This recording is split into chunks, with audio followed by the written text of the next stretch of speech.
score years ago, a great American in whose symbolic shadow we stand today signed the Emancipation Proclamation. This momentous decree came as a great beacon light of hope to millions of Negro slaves who had been seared in the flames of withering injustice. It came as a joyous daybreak to end the long night of their captivity. But 100 years later, the Negro still is not free. As William Faulkner once wrote, the past isn't dead and buried. In fact, it isn't even past. We do not need to recite here the history of racial injustice in this country. But we do need to remind ourselves that so many of the disparities that exist between the African American community and the larger American community today can be traced directly to inequalities passed on from an earlier generation that suffered under the brutal legacy of slavery and Jim Crow. Segregated schools were and are inferior schools. We still haven't fixed them 50 years after Brown versus Board of Education.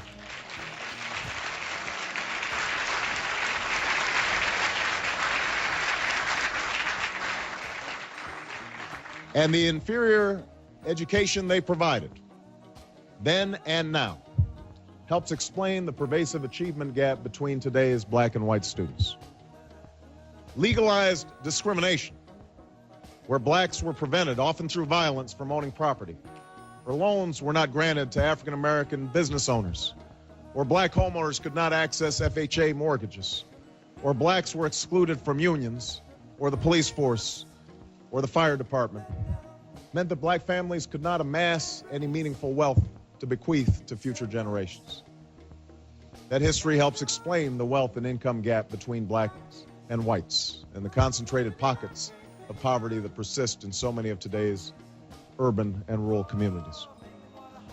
A lack of economic opportunity among black men and the shame and frustration that came from not being able to provide for one's family contributed to the erosion of black families, a problem that welfare policies for many years may have worsened. And the lack of basic services in so many urban black neighborhoods, parks for kids to play in, police walking the beat, regular garbage pickup, building code enforcement, all helped create a cycle of violence, blight, and neglect that continues to haunt us. I got two judges, sure enough reality, saying that they're tired of seeing us. See, there was a time, excuse me, when us meant Joe Louis knocking out somebody. And we went and got into bed. Got up the next morning, we knew when we went to work, nobody was going to mess with us. Us meant Althea Gibson winning, beating everybody in the world. And the next morning, nobody gonna mess with us. Graduate of Florida A&M. Make me feel good. Marian Anderson. Our people climbing and doing things that they said we couldn't do.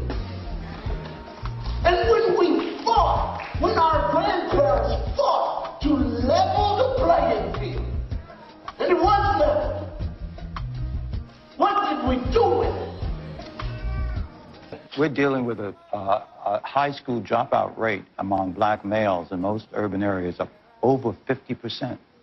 And in some cities, it's 75%. That's right. These men, boys drop out of school, and about 60% of them end up at some point in jail. That's right. So it's a kind of cycle, dropping out, going to jail, and then not being able to be constructive members of the community, and then tearing at the community, crime, violence, homicide, killing each other. I still have a dream. It is a dream deeply rooted in the American dream. I have a dream that one day this nation will rise up, live out the true meaning of its creed. We hold these truths to be self-evident, that all men are created equal. They had the nerve to call us refugees. Tens of thousands of refugees. Refugees. For an untold number of refugees. The refugees. Refugees. Refugees. The Astrodome is refugee ready. It's a very strange thing to see people that look like people you know, or see people that look like people in your family on television, and they're being talked about as if they're refugees or homeless people. And that was hard to take. When I heard they call us refugees, I couldn't do nothing but drop my head. Because I see I'm a United States citizen of America, call me a refugee. What kind of shit is that, man? Refugees. They were referring to when this thing first happened, people leaving New Orleans. They were refugees. Damn, when the storm came in, that blew away our citizenship too? What, we forgot we wasn't American citizens anymore? What kind of shit is that? In the media and people on the street. Refugees. I thought that was folks that didn't have a country, man, that didn't have anywhere, you know, it's... I have to make a quick statement regarding the Fruitvale BART shooting in Oakland here. I know a number of Oakland police officers, and I know a couple of BART police officers acquainted with them. It's not an indictment against them, but against the system that tends to think that someone who's black, male, and hip-hop stylish is negative, and even if that person isn't in the prison system, should be in the prison system. I think that's what happened to Oscar Grant. If there is anyone out there who still doubts that America is a place where all things are possible, who still wonders if the dream of our founders is alive in our time, who still questions the power of our democracy, tonight is your answer.